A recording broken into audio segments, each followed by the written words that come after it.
Hello and welcome to a new video. Today we're going to take a look at the top 10 cheap teams for the Open Great League. What we did here today is we're going to take a look at teams here that don't need any Exile Pokemon or any Shadow Pokemon. So those are cheap and easy to use starter teams, but also teams that you can use up to a Legend Eater range for yourself to run in the Go Battle League. So if you enjoy this video and if you want to see more like this, feel free to subscribe to the channel and we can start off right away with team number 1.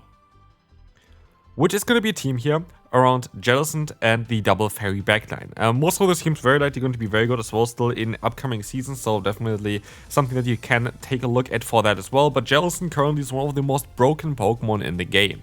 It's amazing bulk, a very slow typing, but also partner in crime basically in Wigglytuff, which supports Pokemon perfectly.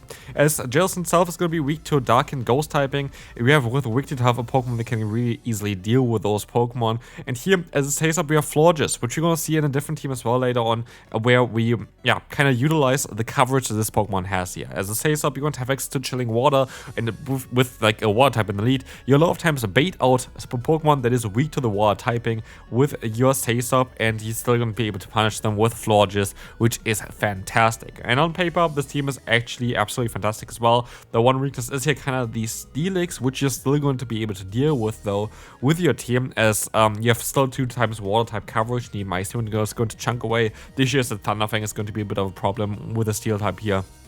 But generally speaking, this is a fantastic team to run. I would definitely recommend you to give this team a try. It's like generally Wigglytuff is one of the cheapest Pokemon to build that's absolutely broken. And then we have Jellicent here as well, which is not that expensive, 50,000 I think for the secondary charge move, and you only need to have it like around like level 25 I think, and it's absolutely worth it. It's one of the strongest Pokemon in the game. And then of course you're going to have the Florges. If you don't have a Florges, you can also use something like a Ferret, which is a bit more expensive to build generally, but doesn't need a legacy move. Legacy moves are something that's part of this video. I didn't really want to leave them out because they kinda are quite important on a lot of Pokemon. But there are teams like this one, for example, where you don't need any legacy move. If you want to run it in the way we currently have it, we're going to have here the Gastrodon, the Fearow, as well as the Mandibuzz. Fearow or the Corviknight are going to be the Say-Ups here. Both alternative options have legacy moves though. Here the Corviknight is going to have access to Air Cutter, which is quite important, which is a legacy move from our community day recently.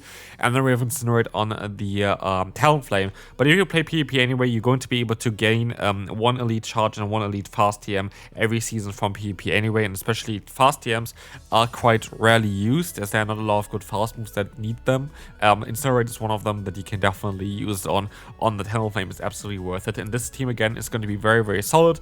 If you want to be a bit stronger against Cradily, you should definitely use though the Corviknight if you can, as Corviknight is going to have a way better matchup compared to the other ones, as it's not going to be that weak. One of the Pokemon that though are very much underrated currently is going to be the Mandibuzz. It got buffed quite heavily this season with the foul play as well as Shadow Ball being stronger. Now it's going to be quite a bit stronger than it was last season.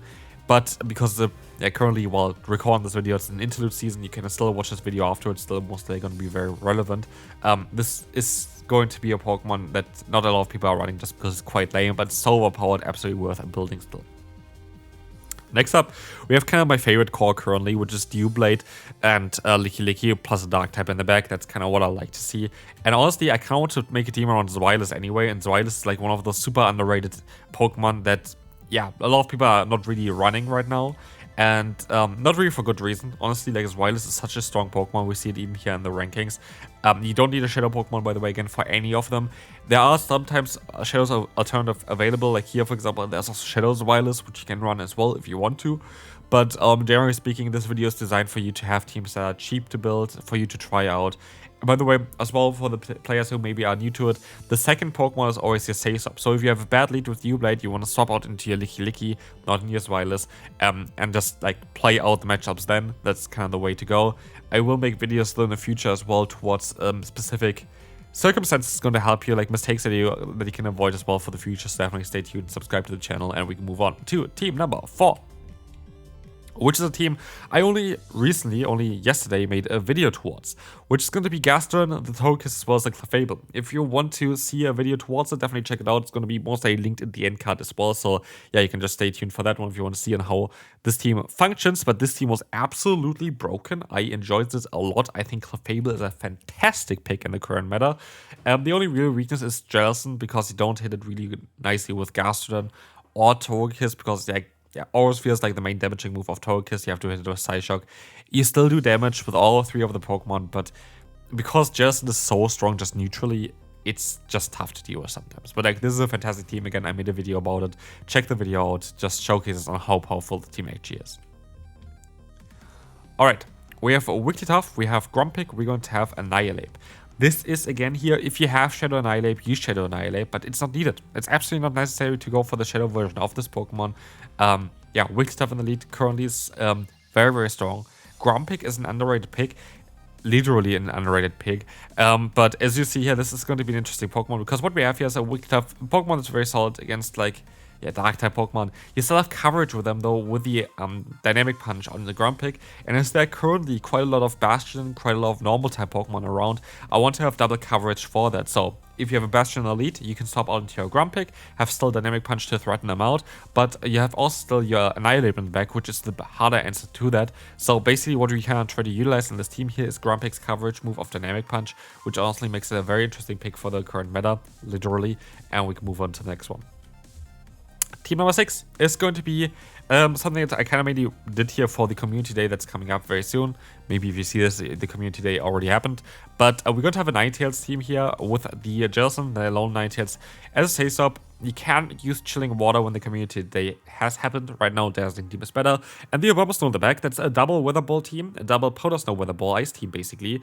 It's a very solid team. Basically, Jellicent, Abomasnow is a perfect core, and you kind of just want to have a Pokemon in between that can be a solid say-stop. Ninetales mainly has the weakness against the Steel-type Pokemon, which is a bit awkward, but most of the Steel-type Pokemon are part, yeah, a lot of times at least they are part ground, like Steelix, for example. But, of course, you have Empoleon, which can be a little bit of an issue there. But you're kind of just supposed to bait out those Pokemon here with Ninetales. And especially if you get Chilling Water instead of the Dazzling Beam on this Pokemon, you're going to be able to kind of weaken them up for the secondary matchup, which is going to be cool. But you kind of try to bait out especially like those Fire-type Pokemon as well, so Abomasnow can sweep endgame. Abomasnow can be Shadow as well, of course, if you have it. If you don't have it, don't run it. That's why I don't have any Shadow Pokemon here in today's video. But again, a very solid team.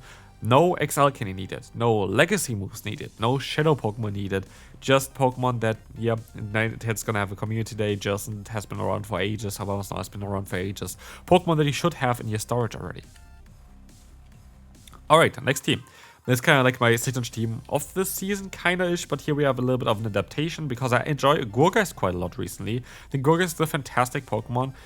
You can use, by the way, Morpeko in the lead as well here for this team. That works out quite well. But Wigglytuff is just it's just like Wigglytuff is basically, I know a lot of people don't like playing with it or like against it because it's so strong and so toxic, but it's basically the best, cheapest Pokemon. Full stop. I feel like there's no discussion about it. This is the best, cheapest Pokemon. There's Fearow, which is an alternative as well, that's also very nice, but it's actually not that cheap because it's closer to the XL range. Wigglytuff doesn't need XL candy at all, it's not even close to it really, and it's so powerful. This team basically doesn't have a real weakness, it's very much balanced. Yeah, Jellicent and Wigglytuff Tor is just so overpowered, and we can move on to team number 8 now. Where we're going to have the best core in the game currently, full stop.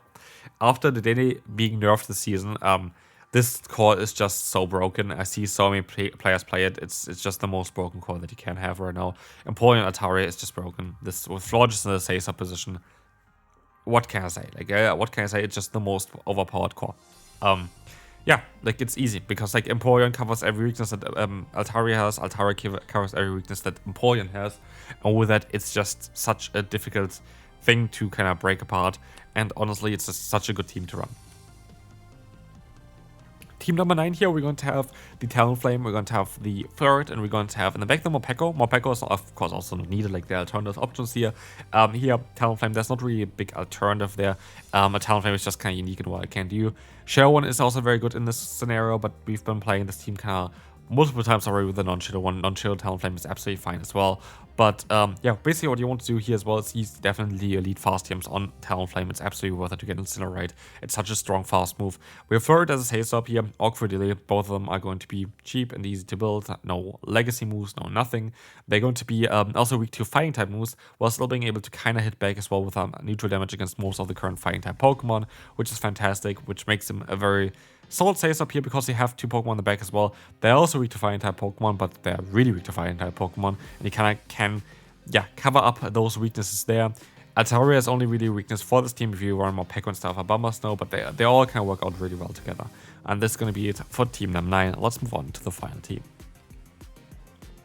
We apparently have 2 times Cradily as a weakness. That is totally fine. We have Stunfisk, we have the Corviknight, we have the Wigglytuff. Classic lineup. Honestly, just a classic lineup again. Stunfisk very good in current meta, just having so much coverage with the type that you have. Ground and Electric, very unique, but very, very strong. You have Corviknight as your save sub, still having the fast move of Sand type being ground type damage. You cannot try to bait out something like a Gastrodon, so you can 3-bait him with Wigglytuff. That's the idea behind it. There are alternatives that you can have in the back there as well. You can have another flying type in the back as well, again, if you want to, like a Fearow or something like this. That would work out as well. But these are going to be now 10 very cheap teams to run. If you enjoyed this video, again, feel free to leave a like, subscribe if you haven't already, and I will see you then. And I'm also, by the way, starting streaming again on Twitch as well as YouTube. Definitely check out for that as well. See you then. Bye-bye.